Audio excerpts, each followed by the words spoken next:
everybody. Thanks so much for tuning in. If you're new here, hi, I'm Madison. I work in the Akashic Records. I do energy healing, and today we are doing a channeled message around shadow work, but we're also going to be sharing my experience around doing my own shadow work. One thing that's really interesting about the topics that I share about is normally I have to go through that thing myself in order to be able to share about that topic or have takeaways on that topic. So I wanted to start by just talking about what is shadow work. So shadow work at its core is identifying the parts of you or past versions of self that you're ashamed of, that make you uncomfortable, that make you maybe feel like, oh, I wish that hadn't happened, or I wish I hadn't said or done that thing, or like that version of me, ooh. And that is your shadow self. And so when we talk about doing shadow work, we are trying to reconnect with that shadow self, eventually be able to send that version love, healing, forgiveness. This version of self, love, healing, forgiveness, if we have things lingering.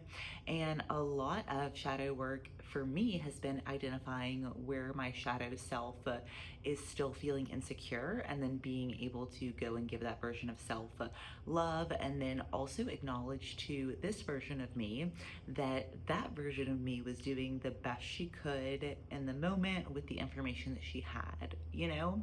Because when we know better, we do better, but when we don't know better, sometimes we judge ourselves based on the decisions that we make. And yeah, sometimes we should have known better, but sometimes you end up in situations and you're just like, how did I get here, you know?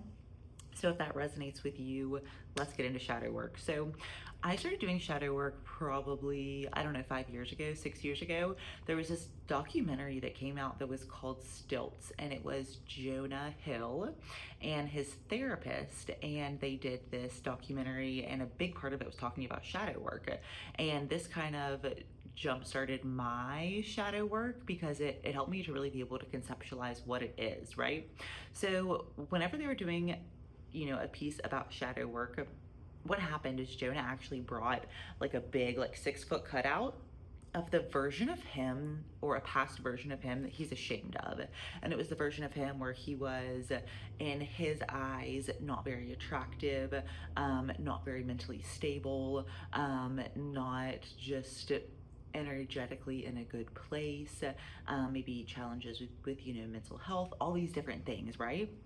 And so he has like a couple different versions of self that he specifically knows, like, these points were really low, and those are definitely my shadow self, and those are the times where I would self-sabotage or whatever that looks like. And so that, for me, I was like, oh, okay. Whenever you're able to kind of think back to maybe you have a yearbook picture that you're like, oh, hated that version of self, that's what we're kind of looking for and wanting to unpack in this episode today.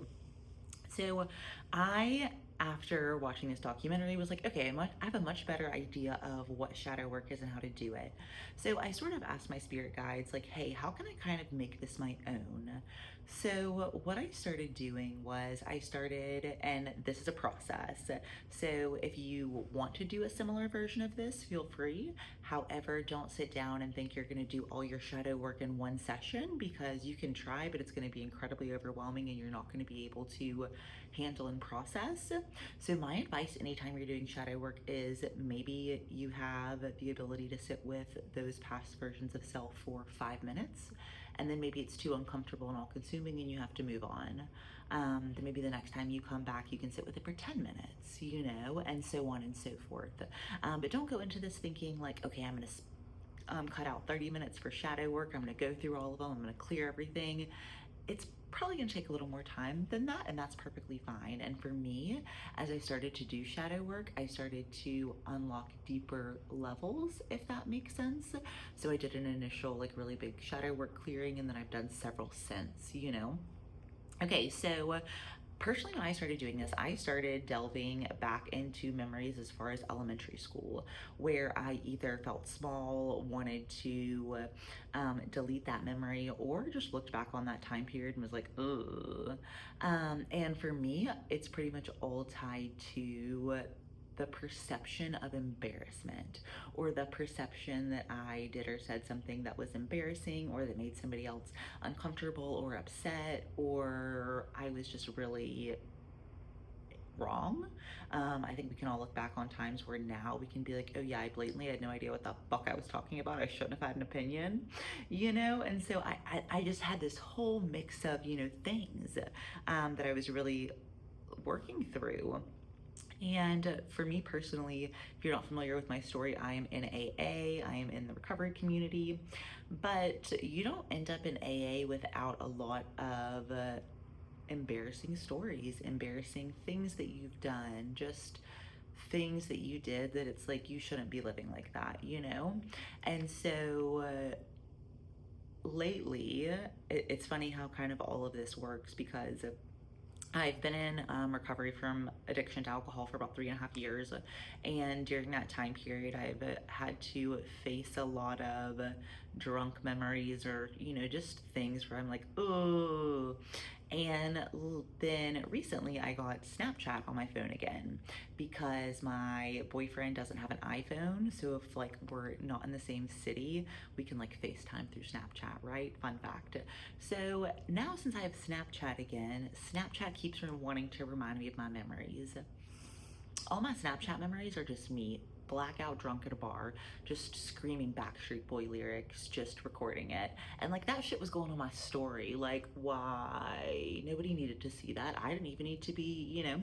But that's just like a very small, very kind of tame example that I feel comfortable sharing on the internet. But it's just a small example of like, that's an example of my shadow self, right? Where like today I got a Snapchat notification and it was like, do you remember 6 years ago? And I was like, oh my gosh, no, I don't want another blackout drunk Snapchat memory, damn it.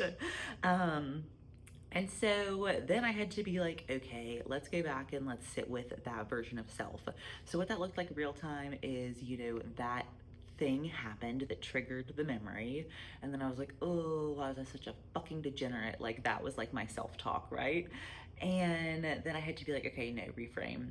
That version of me is no longer this version of me. So let's go back and give that version of me love. So I was in the car when this happened. And so I was just kind of like sitting in like the driveway. Just kind of like, okay, I went back and I visualized that version of self, and I sent that version of self love, but I also sent that version of self self-love, right? Because sending, you know, love to past versions of self is beautiful, but ultimately that version of me needed self-love, right?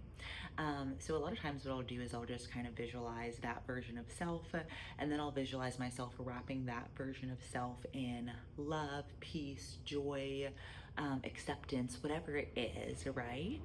And then I'll just allow myself to feel whatever feelings come up. And again, for however long you can sit with it. So like this, now that I've done this work, you know, quite a few times, this whole process probably took me, you know, 5 to 7 minutes of, I got that Snapchat notification on my phone. I was like, man, used to be such a fucking degenerate, to, okay, wait, this is me being embarrassed of a shadow self. Okay, let's, you know, go back to that version of self. Let's visualize her, let's send her love. And then let's also remind this version of self that we've done a lot of work and made a lot of changes since that version of self existed, right? So you also in this process have to give yourself credit for how far you've come in the process. So this, it takes a lot of time, right? So for me, kind of that process I just went through of like it happening real time, for me, it took a long time to get to the point where I could identify, okay, here's a trigger, here's the shadow self, here's how we're gonna, you know, go back and heal that version of self. And whenever I first started doing this, I just had so many versions of shadow self that I had to kind of go through and work through and send love to, and I had to do it a little bit at a time. And now I've done that work enough that I can have those real-time things where I'm like, okay, yes, this is a shadow self, I'm very uncomfortable, let me send this love, let me give this version of self-love, and let me also acknowledge how far that I've come since then, right? Because I think so often we're like, oh, you know. And the other thing too is like, people don't remember how embarrassing you've been in the past as much as you do, right? And if they do, they're not thinking about it as much as you do. So there's also that perception that you kind of have to like get out of your head, where if you care a lot about what people think about what you've done in the past, then that is a whole separate thing that you sort of have to let go, and just trust that like the right people will find you and match your energy. And anybody who doesn't maybe understand your journey or your path, that's perfectly fine. And that's a hard place to get to for sure. So, final takeaway: how to heal this. Sit with each past version of self you feel called to, and during that time, send that past self what you needed at that time. So maybe what you need to send that version of self is forgiveness. I have some memories that come up where I'm like, you should have made better decisions, Madison. You should have made better decisions. You just should have, right? And then I have to be like, okay, what I need ultimately is self forgiveness. Like, I need to forgive that version of me for making that decision that maybe led to XYZ happening down the line, you know? And so sometimes it's that you need self forgiveness. Sometimes it's just you need love. Sometimes it's you need support. Or sometimes it's just you needed to be like, hey, right now, this past version of self is in a really shitty situation and it's going to get better, but it might take some time. And sometimes you have to be just real about that, you know? And so all of those versions of, of responding or however you feel drawn to work through it are all totally acceptable ways. There's no right or wrong on the healing journey. I hope this gave you guys a good idea of where to start on your shadow work journey if you guys have been wanting to delve into this.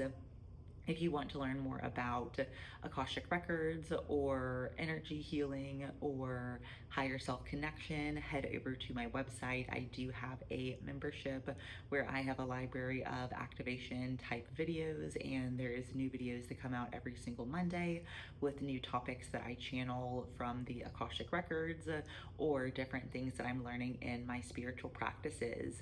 So if you want more information, more activations to deepen your spiritual practices, you can actually try the membership for a week for free right now. And then after that, it's only $22 a month, and you get access to the entire library of things. And then you also get the new things coming out every single Monday. If you want to work with me one-on-one, I do offer Akashic Records readings and classes virtually from anywhere in the world over Zoom. Those are on my website. And then I also do a few spiritual circles in person in Greensboro. We have her Sacred Circle next week on the 12th of February. And then I have 2 spiritual circles. I believe it's the I'm not gonna, I'll link that in the show notes for you guys. If you are in person and wanting to come out and spend some time in spiritual community. But as always, all that's linked in the show notes. I look forward to having you guys tune in for the next episode. And as always, happy healing.